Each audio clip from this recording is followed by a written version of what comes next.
Hi, ಎಲ್ಲರಿಗೂ ಕಥಾಕಣಜ YouTube ಚಾನೆಲ್ಗೆ ಆತ್ಮೀಯವಾದ ಸ್ವಾಗತ. ನಾನಿವತ್ತು ಮೂರು ಗಂಟು ಬೆಸದ ನಂಟು ಕಥೆಯ 27ನೇ ಎಪಿಸೋಡ್ನ ಜೊತೆ ನಿಮ್ಮ ಮುಂದೆ ಬಂದಿದ್ದೇನೆ.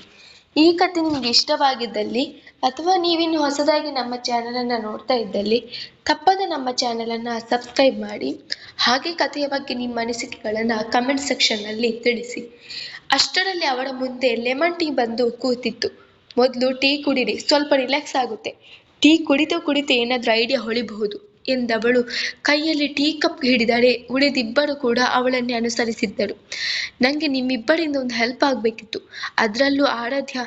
ನಿನ್ನ ಹೆಲ್ಪ್ನ ಅಗತ್ಯ ನಂಗೆ ತುಂಬ ಇದಮ್ಮ ಎಂದ ಆಕಾಶ್ಗೆ. ಅದೇನಂತ ಹೇಳಿ ಅನ್ನ, ಹೆಲ್ಪ್ ತಾನೆ ಮಾಡೋಣ ಎಂದಿದ್ದಳು ಆರಾಧ್ಯ. ಅಂಜಲಿ ಬಗ್ಗೆ ನಿಂಗೆ ಗೊತ್ತಿರುವಷ್ಟು ಹೆಚ್ಚಾಗಿ ನಂಗೆ ಗೊತ್ತಿಲ್ಲ. ಅವಳಿಗೆ ನಿನ್ನನ್ನು ಕಂಡ್ರೆ ಪ್ರೀತಿನೂ ಜಾಸ್ತಿ. ಸೊ ಈಗ ನನ್ನ ಮತ್ತೆ ಅಂಜಲಿ ಲವ್ ಸ್ಟೋರಿಗೆ ನೀನು ಬ್ರಿಡ್ಜ್ ಇದ್ದ ಹಾಗೆ. ನನ್ನನ್ನು ಮತ್ತೆ ಅಂಜಲಿನ ಒಂದು ಮಾಡೋ ಜವಾಬ್ದಾರಿ ನಿನ್ನ ಮತ್ತೆ ಅವಿನದ್ದು. ನಾನು ಅಂಜಲಿನ ತುಂಬ ಪ್ರೀತಿಸ್ತಿದ್ದೀನಿ ಎಂದನು ಆಕಾಶ್. ಅಲ್ಲಿ ತನಕ ತನ್ನ ಪಾಡಿಗೆ ತಾನು ಟೀ ಕುಡಿಯುತ್ತಾ ಕೂತಿದ್ದ ಅವಿನ್ಗೆ ಒಮ್ಮೆಲೆ ನೆತ್ತಿಗೇರಿ ಬಿಟ್ಟಿತ್ತು. ತಕ್ಷಣ ಟೀ ಕಪ್ ಕೆಳಗಿಟ್ಟವನು, ನಾನು ಈ ಆಟಕ್ಕಿಲ್ಲ, ನನ್ನನ್ನು ಇದಕ್ಕೆ ಎಳಿಬೇಡಿ. ನೀನುಂಟು, ಆರಾಧ್ಯ ಉಂಟು, ನಾನಿಲ್ಲ, ಹೋಗ್ತಾ ಇದ್ದೀನಿ, ಆಫೀಸಲ್ಲಿ ತುಂಬ ಕೆಲಸ ಎಂದು ಹೊರಡಲು ಅನುವಾದವನ ಕೈ ಹಿಡಿದು ಎಳೆದು ಕೂಡಿಸಿದ ಆರಾಧ್ಯ. ಏನವಿರವ್ರೆ, ನಿಮ್ಮ ಫ್ರೆಂಡ್ಗೆ ಒಂದು ಸಣ್ಣ ಹೆಲ್ಪ್ ಕೂಡ ಮಾಡಲ್ವ ನೀವು ಎಂದವಳು. ಡೋಂಟ್ ವರಿ ಬ್ರೋ, ನಿನ್ನನ್ನು ಮತ್ತೆ ಅಂಜಲಿನ ಒಂದು ಮಾಡೋ ಜವಾಬ್ದಾರಿ ನನ್ನ ಮತ್ತೆ ಅವಿನ್ ಅವರದ್ದು. ಅವಳ ಹತ್ರ ನಾನು ಮಾತಾಡ್ತೀನಿ ಎಂದಿದ್ದಳು ಆರಾಧ್ಯ. ಥ್ಯಾಂಕ್ ಯು ಸೋ ಮಚ್ ತಂಗಿ ಅಮ್ಮ ಎಂದು ಖುಷಿಯಿಂದ ನೋಡಿದ ಆಕಾಶ್. ನೋಡು ನೋಡು ನಿನ್ನ ಹೆಂಡ್ತಿನ ನೋಡಿ ಸ್ವಲ್ಪ ಕಲಿ, ಎಷ್ಟು ಒಳ್ಳೆ ಹುಡುಗಿ ಅಂತ ಎಂದು ಅತಿಯಾದ ಉತ್ಸಾಹದಿಂದ ನುಡಿದು ಬಿಟ್ಟಿದ್ದನು.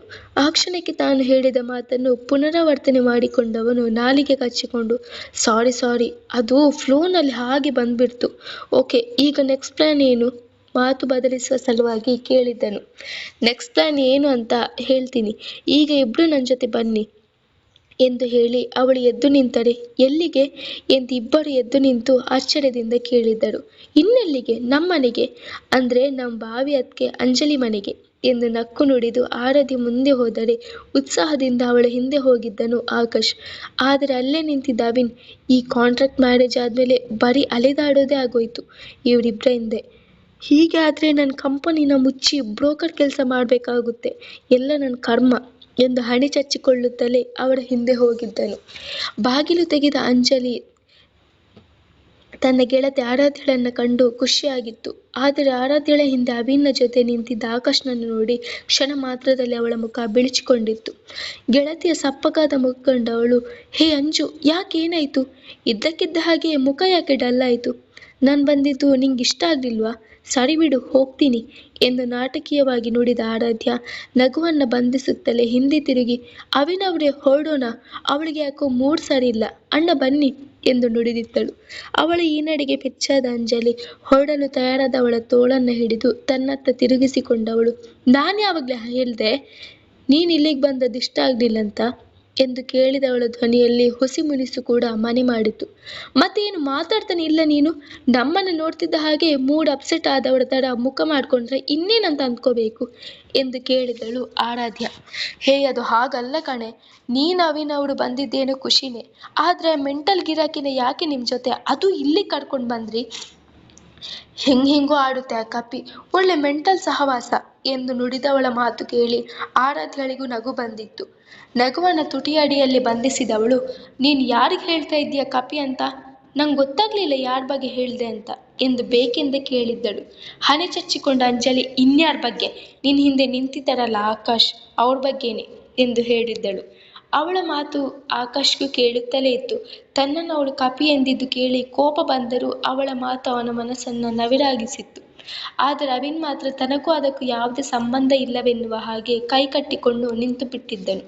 ಹೇ ಪಾಪ ಕಣೆ, ಅವರು ಎಷ್ಟೊಂದು ಒಳ್ಳೆಯವರು, ಅವಳಿಗೆ ಯಾಕೆ ಹೀಗೆಲ್ಲ ಹೇಳ್ತೀಯ? ಕೇಳಿಸ್ಕೊಂಡ್ರೆ ತುಂಬ ಬೇಜಾರು ಮಾಡ್ಕೋತಾರೆ ಅಂಜು ಎಂದಿದ್ದಳು ಆರಾಧ್ಯ. ಆರಾಧ್ಯ, ನಿನ್ನ ಫ್ರೆಂಡ್ಗೆ ನಾವು ಬಂದಿದ್ದು ಇಷ್ಟ ಆಗಲಿಲ್ಲ ಅನಿಸುತ್ತೆ. ಹಾಗೇನಾದ್ರು ಇದ್ರೆ ಡೈರೆಕ್ಟಾಗಿ ಹೇಳಿಬಿಡೋಕೆ ಹೇಳಮ್ಮ, ನಮಗೇನು ಬೇಜಾರಾಗಲ್ಲ ಎಂದು ಅಂಜಲಿಗೆ ಕೇಳುವಂತೆ ಹೇಳಿದ್ದನು ಆಕಾಶ್. ಅವನ ಮಾತು ಕೇಳಿ ಅಸಡ್ಡೆಯಿಂದ ಅಂಜಲಿ ಕಂತೆ ಇಳಿಸಿದರೆ ತಬ್ಬಿಪ್ಪುಗೊಂಡ ಆರಾಧ್ಯ, ಚಾಚೆ ಹಾಗೆಲ್ಲ ಏನಿಲ್ಲ ಅಣ್ಣ, ಅವಳು ಸ್ವಲ್ಪ ಹಾಗೇನೆ. ಅವಳಿಗೆ ನೀವಂದ್ರೆ ನಾವೆಲ್ಲ ಬಂದಿರೋದು ತುಂಬ ಖುಷಿನೇ. ಬನ್ನಿ ಬನ್ನಿ ಒಳಗೆ ಕೂತ್ಕೊಂಡು ಮಾತಾಡೋಣ ಎಂದವಳೆ ಅವಿನ್ ಮತ್ತು ಆಕಾಶ್ನನ್ನು ಒಳಬಡ ಮಾಡಿಕೊಂಡಿದ್ದಳು ಆರಾಧ್ಯ. ಸೋಫಾದ ಮೇಲೆ ಬಂದು ಕುಳಿತುಕೊಂಡರು ಅವಿನ್, ಆಕಾಶ್, ಆರಾಧ್ಯ. ಗಡಿಗೆ ಆಕಾರದ ಮುಖ ಮಾಡಿಕೊಂಡು ನಿಂತಿದ್ದ ಅಂಜಲಿಯನ್ನ ಕಂಡವನು, ಇದೇ ನಮ್ಮ ಆರಾಧ್ಯ? ಗೆಸ್ಟುಗಳು ಮನೆಗೆ ಬಂದಿದ್ದಾರೆ, ಅವರಿಗೆ ಒಂದು ಲೋಟ ಕಾಫಿನೂ ಮಾಡಿಕೊಡೋ ಸೌಜನ್ಯ ಇಲ್ವೇ ನಮ್ಮ ನಿನ್ನ ಫ್ರೆಂಡಿಗೆ ಎಂದು ಬೇಕಂತಲೇ ಕೇಳಿದ್ದನು. ಅವನ ಮಾತಿಗೆ ಸೊಪ್ಪು ಹಾಕುವ ಹಾಗೆ, ಇದೇ ನಂಜು ಹೀಗೆ ನಿಂತ್ಕೊಂಡಿದ್ಯಾ? ಏನಾಗಿದೆ ನಿಂಗೆ? ಹೋಗು, ಹೋಗಿ 3 ಲೋಟ ಸ್ಟ್ರಾಂಗ್ ಕಾಫಿ ಮಾಡ್ಕೊಂಡು ಬಾ ಎಂದು ಉಸಿರಿದ ಆರಾಧ್ಯ ಆಕಾಶ್ನ ಕಡೆ ತಿರುಗಿ, ನಮ್ಮ ಅಂಜು ತುಂಬ ಚೆನ್ನಾಗಿ ಕಾಫಿ ಮಾಡ್ತಾಳೆ ಅಲ್ಲ, ನೀವು ಬೇಕಾದ್ರೆ 1 ಲೋಟ ಕುಡ್ದು ನೋಡಿ ಎಂದಿದ್ದಳು. ಹೌದಾ, ಹಾಗಾದ್ರೆ ನನಗೆ ಕುಡಿಲೇಬೇಕು ರೀ. ಅಂಜಲಿ, ಇನ್ನೂ ಏನ್ರಿ ನೋಡ್ಕೊಂಡು ನಿಂತಿದ್ದೀರಾ? ಹೋಗಿ ಸ್ಟ್ರಾಂಗ್ ಆಗಿ ಕಾಫಿ ಮಾಡ್ಕೊಂಡು ಬನ್ನಿ ಎಂದು ಅವಳನ್ನ ಕೆಣಕುವಂತೆ ನಕ್ಕು ನುಡಿದಿದ್ದನು ಆಕಾಶ್. ಅವನ ಮಾತು ಕೇಳಿ ಆರಾಧ್ಯಳ ಕಡೆಗೆ ಉಡಿನೋಟ ಬೀರಿದ ಅಂಜಲಿ ದುಮುಗುಡುತ್ತಲೇ ಅಡುಗೆ ಮನೆಯತ್ತ ಮುಖ ಮಾಡಿದಳೆ. ರೀ ಅಂಜಲಿ, ಹಾಗೆ ಸಕ್ಕರೆ ಸ್ವಲ್ಪ ಜಾಸ್ತಿನೇ ಹಾಕಿ ಎಂದು ಹೇಳಿದಳು ಆಕಾಶ್. ಅವಳು ಅಡುಗೆ ಕೋಣೆಯೊಳಗೆ ಹೋದ ತಕ್ಷಣ ಆರಾಧ್ಯ ಮತ್ತು ಆಕಾಶ್ ಮುಖ ಮುಖ ನೋಡಿಕೊಂಡು ನಕ್ಕಿದ್ದರು. ಆದರೆ ಅವಿನ್ ಮಾತ್ರ ಮುಖ ಗಂಟು ಹಾಕಿಯೇ ಕೂತಿದ್ದನು. ಯಾರ ಜೊತೆಗೂ ಜಾಸ್ತಿಯಾಗಿ ಬೆರೆಯುವವನು ಅವನಲ್ಲ. ಅವನ ಮನಸ್ಥಿತಿಯೇ ಭಿನ್ನ. ಅಡುಗೆ ಕೋಣೆಯೊಳಗೆ ಬಂದವಳು ಸ್ಟವ್ ಹಚ್ಚಿ ಒಂದು ಪಾತ್ರೆ ಇಟ್ಟವಳು. ಅದೆಲ್ಲಿಂದ ಅಟ್ಕಾಯಿಸ್ಕೊಂಡು ಇವನು? ಸಕ್ಕರೆ ಅಲ್ಲ, ಈ ನನ್ನ ಮಗನಿಗೆ ಖಾರದ ಪುಡಿ ಹಾಕಿ ಕಲ್ಗಚ್ಚು ಮಾಡಿಕೊಡ್ಬೇಕು. ಬೇಕಂತಾನೆ ಕೆಣಕ್ತಾನೆ ನನ್ನ. ಇಷ್ಟಕ್ಕೂ ಇವನು ಯಾಕೆ ಒಳ್ಳೆ ಸೂರ್ಯನ ಸುತ್ತ ಭೂಮಿ ಸುತ್ತಿದ ಹಾಗೆ ಸುತ್ತಾ ಇದ್ದಾನು ಎಂದು ಮನಸ್ಸಿನಲ್ಲಿ ಬೈದುಕೊಂಡೇ ಕಾಫಿ ಮಾಡತೊಡಗಿದ್ದಳು. ಅಷ್ಟರಲ್ಲಿ ಅವಳ ನಡೆಸಿ ಒಳ ಬಂದಿದ್ದಳು ಆರಾಧ್ಯ. ಆಯ್ತೆ ನಮ್ಮ ಕಾಫಿ ಎಂದು ನಗುತ್ತ ಕೇಳಿದವಳಿಗೆ, ಆಯ್ತು, ಹೋಗಿ ಕೊಡು ಆ ನಿನ್ನ ಅಣ್ಣನಿಗೆ, ಸುರ್ಕೊಳ್ಳಿ ಗಂಟಲಿಗೆ ಎಂದು ಕೈಕಟ್ಟಿ ನಿಂತಿದ್ದವಳು ಎತ್ತಲು ನೋಡುತ್ತಾ ಹೇಳಿದ್ದಳು ಅಂಜಲಿ. ಅದ್ಯಾಕೆ ಯಾವಾಗಲೂ ಅವಳ ಮೇಲೆ ಸಿಡುಕ್ತಾ ಇರ್ತೀಯ? ಕಾಫಿ ಮಾಡಿದವಳು ನೀನೇ ತಾನೆ, ನೀನೇ ಹೋಗ್ಕೊಡು ಅವರಿಗೆ ಎಂದು ಹೇಳಿದ್ದಳು ಆರಾಧ್ಯ. ಆರಾಧ್ಯ ಎಂದು ಅಸಹನೆಯಿಂದ ನುಡಿದ ಅಂಜಲಿ, ನೋಡು, ನನ್ನ ಕೈಯಿಂದ ಆಗಲ್ಲ, ನೀನೇ ಹೋಗಿ ಕೊಟ್ಬಿಡು. ಹೇಗಿದ್ರೂ ಅವರು ನಿನ್ನ ದೇವರು ಕೊಟ್ಟ ಅಣ್ಣ ಅಲ್ವಾ ಎಂದು ವ್ಯಂಗ್ಯವಾಗಿ ಹೇಳಿದ್ದಳು ಅಂಜಲಿ. ಅಷ್ಟರಲ್ಲಿ, ರೀ ಅಂಜಲಿ, ಎಷ್ಟು ಹೊತ್ತು ಒಂದು ಕಾಫಿ ಮಾಡೋಕೆ? ಕಾಫಿ ಮಾಡೋಕೇನೆ ಇಷ್ಟೊಂದು ಟೈಮ್ ತಗೊಳ್ಳೋ ನೀವು, ಇನ್ನು ಅಡುಗೆ ಮಾಡೋಕೆ ಇಡೀ ದಿನಾನೇ ತಗೊಳ್ತೀರೋ ಏನು? ಬೇಗ ಬನ್ನಿರಿ, ನನ್ನ ನಾಲ್ಗೆ ನಿಮ್ಮ ಕಾಫಿನ ಟೇಸ್ಟ್ ಮಾಡೋಕೆ ಕಾಯ್ತಾ ಇದೆ ಎಂದು ಹೊರಗಿನಿಂದಲೇ ಕೂಗು ಹಾಕಿದ್ದನು. ಕಾಲನ್ನು ಕೋಪದಿಂದ ನೆಲಕ್ಕೆ ಅಪ್ಪಳಿಸಿದ ಅಂಜಲಿ ಟ್ರೇಯಲ್ಲಿ ಕಾಫಿ ಕಪ್ ಜೋಡಿಸಿ, ಇವನು ಜನ್ಮದಲ್ಲಿ ಒಮ್ಮೆ ಕೂಡ ಕಾಫಿ ಟೇಸ್ಟೇ ಮಾಡಿಲ್ಲ ಅನ್ನೋ ಥರ ಆಡ್ತಾನೆ ಎಂದು ಹೇಳಿಕೊಳ್ಳುತ್ತಲೇ ಹೊರಬಂದಿದ್ದಳು. ಆರತಿ ಕೂಡ ನಗುತ್ತಲೇ ಅವಳ ಹಿಂದೆ ಬಂದಿದ್ದಳು. ತನ್ನ ಮುಂದೆ ಕಾಫಿ ಕಪ್ ಹಿಡಿದಿದ್ದವಳನ್ನು ಕಂಡವನು ಯಾವುದೇ ಕನಸಿನ ಲೋಕಕ್ಕೆ ಹೋಗಿದ್ದನು. ಮೆಲ್ಲಗೆ ಅವಿನ ಕಡೆ ಬಾಗಿದವನು, ಲೋ ಅವಿ, ಇವಳು ಕಾಫಿ ಕಪ್ನ ನನ್ನ ಮುಂದೆ ಹಿಡ್ಕೊಂಡಿರೋದನ್ನು ನೋಡ್ತಾ ಇದ್ರೆ ನನಗೆ ನಾನು ಹೆಣ್ಣು ನೋಡು ಶಾಸ್ತ್ರಕ್ಕೆ ಬಂದಿದ್ದೀನಿ ಏನೋ ಅಂತ ಅನ್ನಿಸ್ತಿದೆ ಕಣು. ಆದಷ್ಟು ಬೇಗ ಆಸೆಯನ್ನು ಈಡೇರ್ತಾ ಇದ್ದಿದ್ರೆ ಎಷ್ಟೋ ಚೆನ್ನಾಗಿರ್ತಿತ್ತು ಅಲ್ವೇನೋ ಎಂದು ಪಿಸುಧ್ವನಿಯಲ್ಲಿ ನುಡಿದರೆ ಅವನಿಗೆ ಸಿಕ್ಕಿದ್ದು ಅವಿನ ಕಿಡಿಕಾರುವ ನೋಟ. ರೀ, ಏನು ಕನ್ಸ್ಕೊಂತ ಇದ್ದೀರಾ? ಇಷ್ಟು ಹೊತ್ತು ಬಡ್ಕೊಳ್ತಾ ಇದ್ರಿ ಕಾಫಿ ಕಾಫಿ ಅಂತ, ಈಗ ನಿಮ್ಮ ನಾಲ್ಗೆ ನನ್ನ ಕಾಫಿ ಟೇಸ್ಟ್ ಮಾಡೋಕೆ ಕಾಯ್ತಾ ಇಲ್ವೇನೋ ಎಂದು ವ್ಯಂಗ್ಯವಾಗಿ ಕೇಳಿದರೆ ನಗುತ್ತಲೇ ಅವಳ ಕೈಯಿಂದ ಕಾಫಿ ಪಡೆದುಕೊಂಡಿದ್ದನು ಆಕಾಶ್. ಅವನಿಗೆ ಕಾಫಿ ಕೊಟ್ಟು ಅವಿನ ಕಡೆ ತಿರುಗಿದವಳು, ಅವಿನವೇ, ನೀವು ತೆಗೊಳ್ಳಿ ಕಾಫಿ ಎಂದು ಮುಗುಳು ನಕ್ಕು ನೋಡಿದರೆ, ನೋ ಥ್ಯಾಂಕ್ಸ್ ಎಂದು ತಿಳಿನಗೆ ನಕ್ಕು ನಿರಾಕರಿಸಿದ್ದನು ಅವಿನ್. ಅವನ ಸ್ವಭಾವ ಅರಿತಿದ್ದ ಆರಾಧ್ಯ ಸುಮ್ಮಗಾಗಿದ್ದಳು. ಕಾಫಿ ಗುಟುಕೇರಿಸಿದ ಆಕಾಶ್, ವಾ ವಾ ವಾ ವಾ, ಏನು ಟೇಸ್ಟ್ ರೀ ಅಂಜಲಿ, ಅಮೃತ ಅಮೃತ, ನೀವು ಮಾಡಿರೋ ಈ ಕಾಫಿ ತುಂಬ ಚೆನ್ನಾಗಿದೆ, ಸೂಪರ್ ಕಣ್ರಿ ಎಂದು ಆಸ್ವಾದಿಸುತ್ತಾ ಹೊಗಳಿದರೆ ಅಂಜಲಿ ತಾತ್ಸಾರದಿಂದ ಹುಬ್ಬು ಕೆರೆದುಕೊಂಡು ಸುಮ್ಮಗಾಗಿದ್ದಳು. ಆರಾಧ್ಯಳಿಗಂತೂ ಒತ್ತರಿಸಿ ಬರುತ್ತಿದ್ದ ನಗುವನ್ನು ತಡೆದುಕೊಳ್ಳುವುದೇ ದೊಡ್ಡ ಸವಾಲಿನ ಕೆಲಸವಾಗಿತ್ತು. ಇದೆಲ್ಲದರ ಮಧ್ಯೆ ಅವಿನ್ ಮಾತ್ರ ಗುಂಪಿಗೆ ಸೇರದ ಪದವಾಗಿದ್ದ. ಆರಾಧ್ಯ, ಅಂದಹಾಗೆ ನಿಮ್ಮಮ್ಮ ಈಗ ಹೇಗಿದ್ದಾರೆ? ಹಾಸ್ಪಿಟಲ್ಗೆ ಹೋಗಿದ್ಯಾ ಎಂದು ಕೇಳಿದಳು ಅಂಜಲಿ.